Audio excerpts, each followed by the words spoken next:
I'm Nathaniel Vinton from the New York Daily News Sports Investigations team.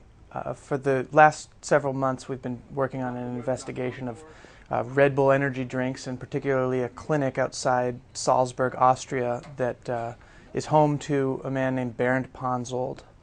Bernd Ponzold is a 71-year-old German. He was convicted of crimes related to doping in the former East German regime.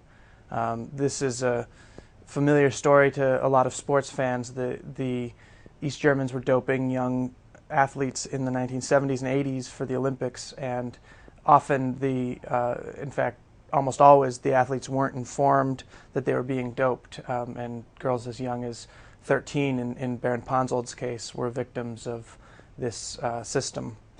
Bernd Ponzold works at a clinic called the Diagnostics and Training Center just outside Salzburg, Austria, and hundreds of athletes sponsored by Red Bull have gone to see him there. He works with them on maximizing their fitness. He's a sort of high performance expert. Lindsey Vonn has been sponsored by Red Bull since 2005. It's her primary sponsor, and she has gone to Ponzold's facility to work out, and he told me that she goes there once or twice a year.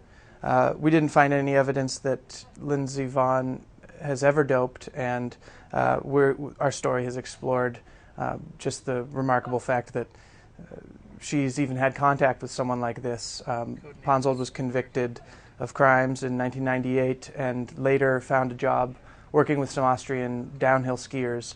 And when his role in the East German atrocities emerged publicly, the Austrian team put a lot of distance between themselves and Dr. Ponzold.